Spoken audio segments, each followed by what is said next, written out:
أعوذ بالله من الشيطان الرجيم.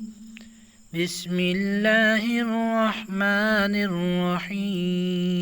الذي أنزل على عبده الكتاب ولم يجعل له عوجا قيما لينذر بأسا شديدا من لدنه ويبشر المؤمنين الذين يعملون الصالحات أن لهم أجرا حسنا ماكثين فيه أبدا وينذر الذين قالوا اتخذ الله ولدا ما لهم به من علم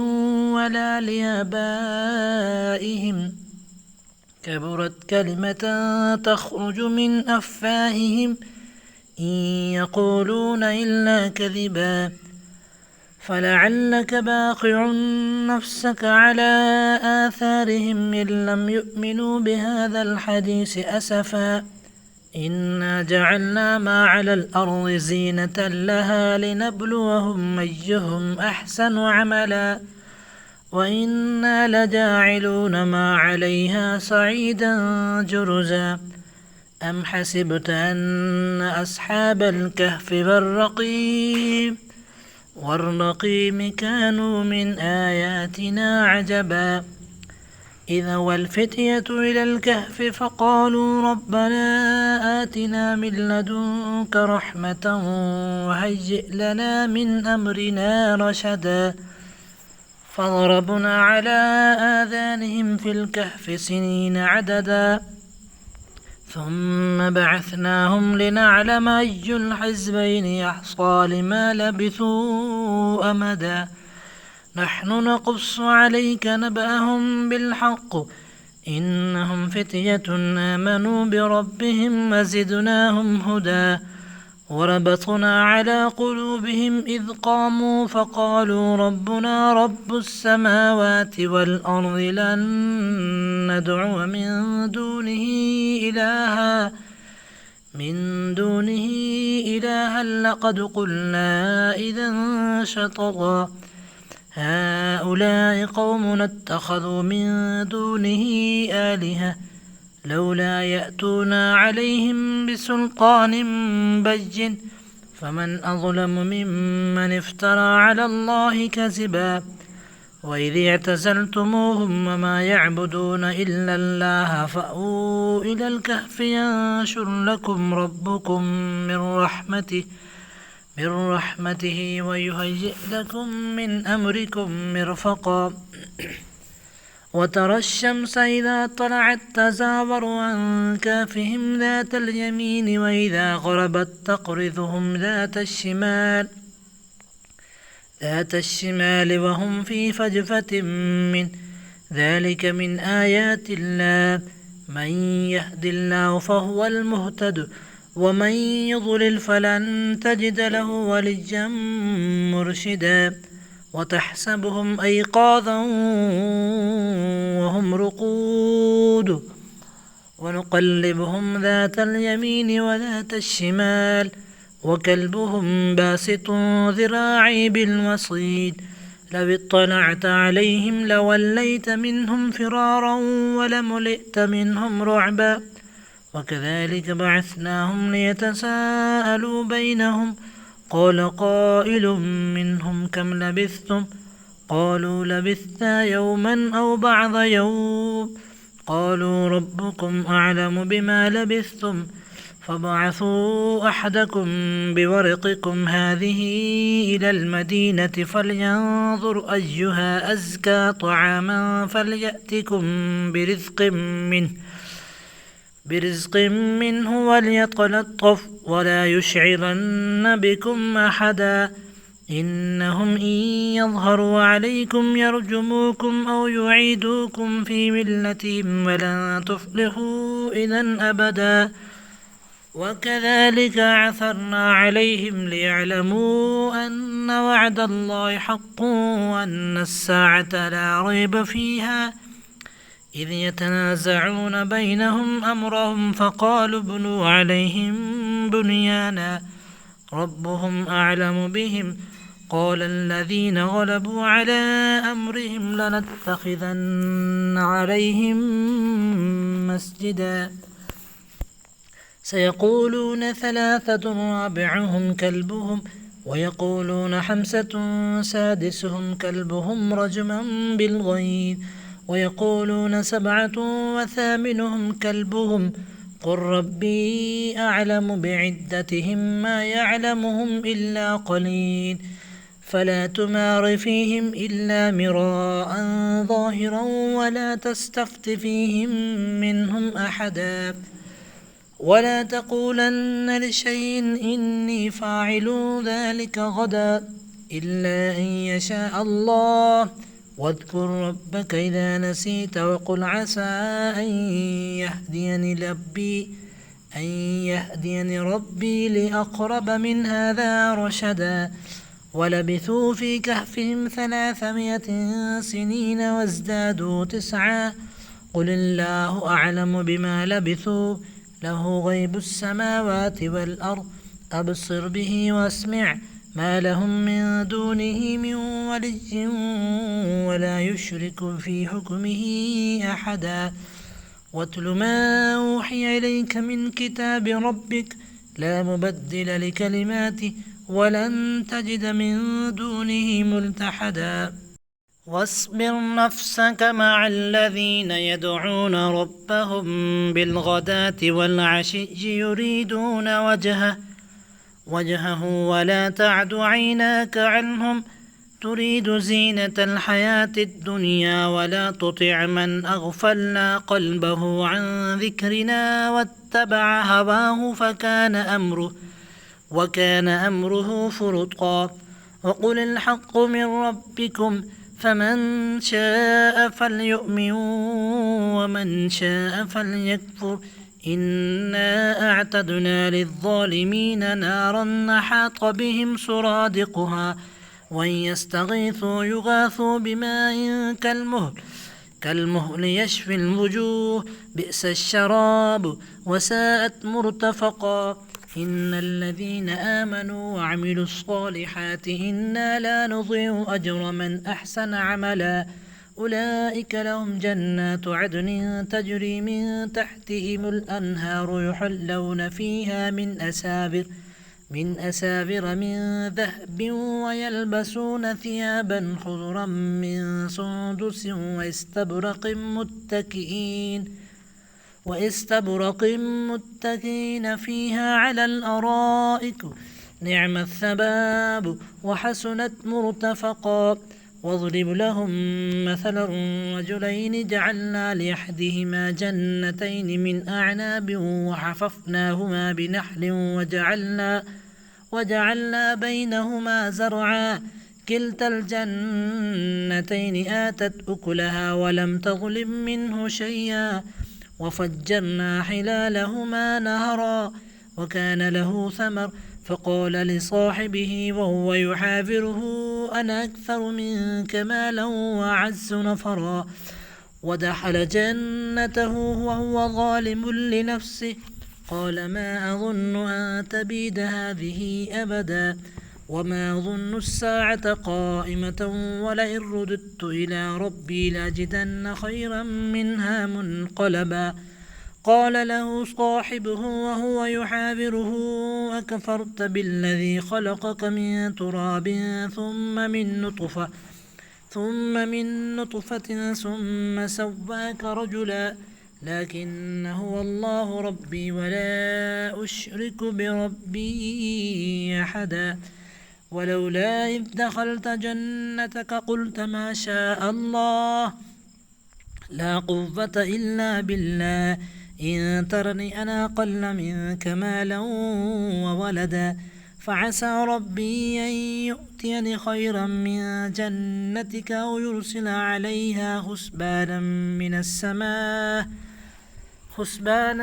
السماء فتصبح صعيدا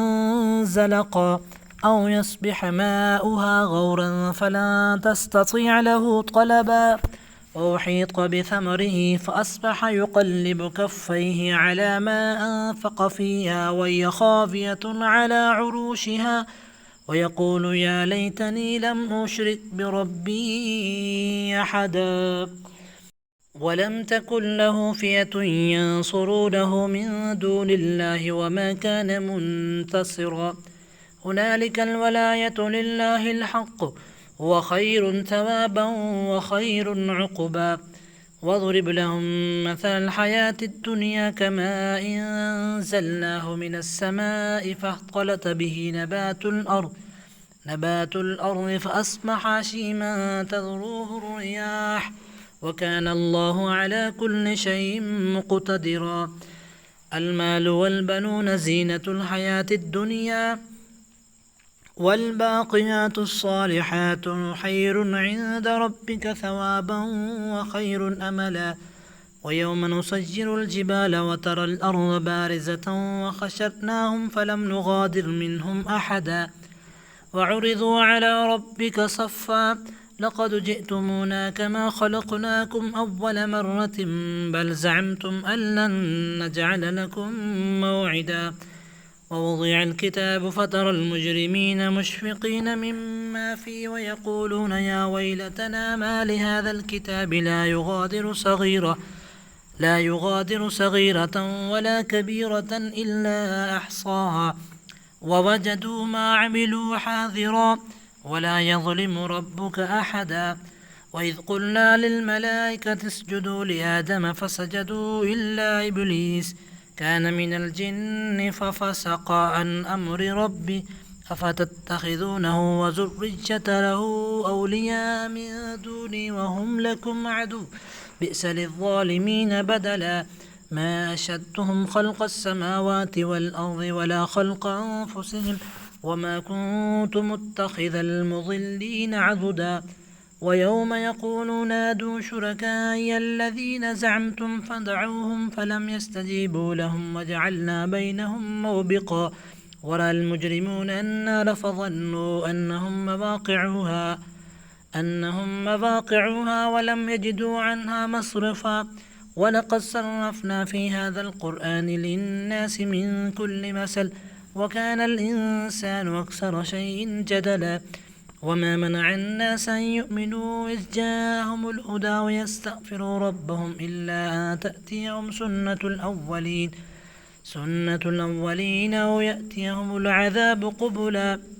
وما نرسل المرسلين إلا مبشرين ومنذرين ويجادل الذين كفروا بالباطل ليدحضوا به الحق واتخذوا آياتي وما أنذروا هزوا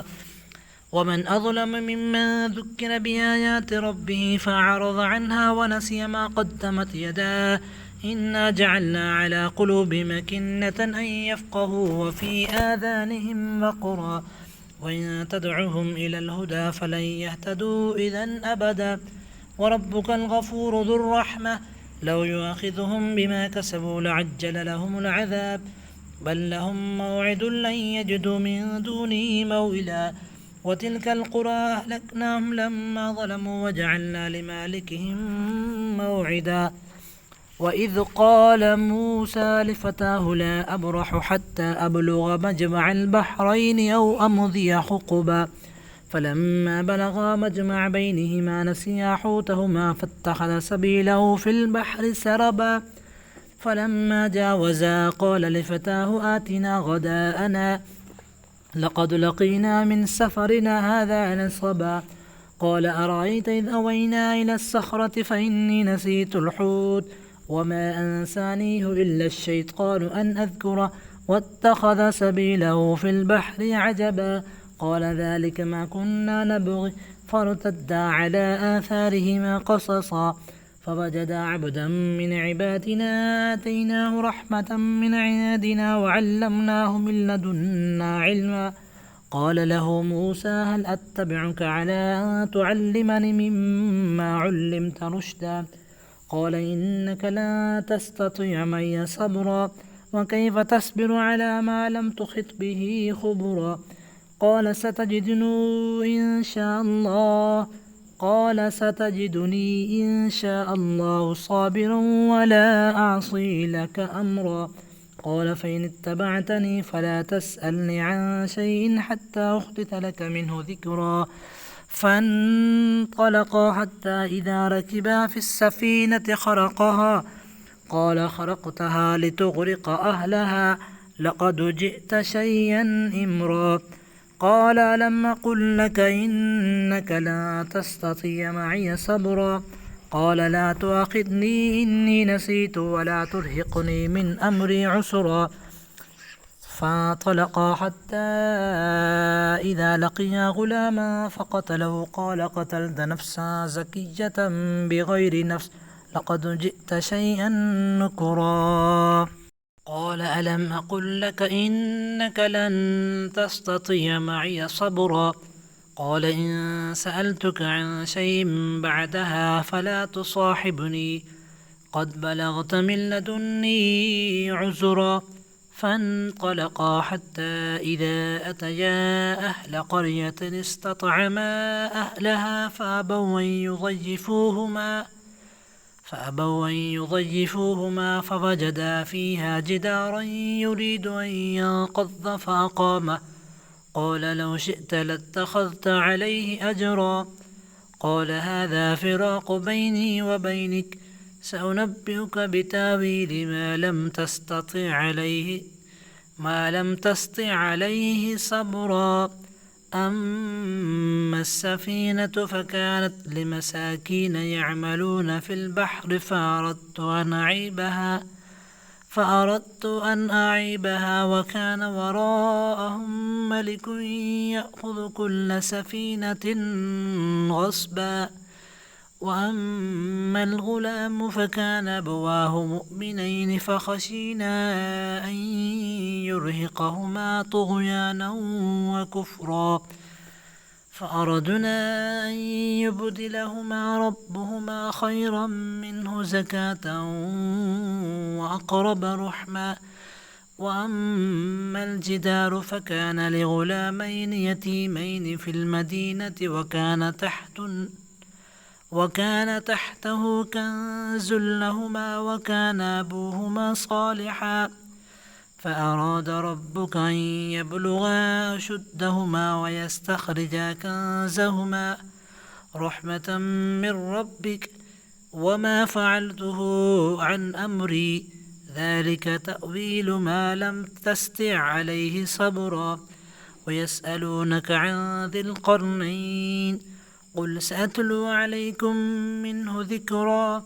إنا مكنا له في الأرض وآتيناه من كل شيء سببا فأتبع سببا حتى إذا بلغ مغرب الشمس وجدها تغرب في عيد حمية ووجد عندها قوما قلنا يا ذا القرنين إما أن تعذب وإما أن تتخذ فيهم حسنا قال أما من ظلم فسوف نعذبه ثم يرد إلى ربه فيعذبه عذابا نكرا وأما من آمن وعمل صالحا فله جزاء الحسنى وسنقول له من أمرنا يسرا ثم اتبع سببا حتى إذا بلغ مطلع الشمس وجدها تطلع على قوم لم نجعل لهم من دونها سترا كذلك وقد أحطنا بما لديه خبرا ثم اتبع سببا حتى إذا بلغ بين السدين وجد من دونهما قوما لا يكادون يفقهون قولا قالوا يا ذا القرنين إن يأجوج ومأجوج مفسدون في الأرض فهل نجعل لك حرجا على أن تجعل بيننا وبينهم سدا قال ما مكني فيه ربي خير فاعينوني بقوة أجعل بينكم وبينهم ردما آتوني زبر الحديد حتى إذا ساوى بين الصدفين قال انفخوا حتى إذا جعله نارا قال آتوني يفرغ عليه قطرا فما استطاعوا أن يظهروه وما استطاعوا له نقبا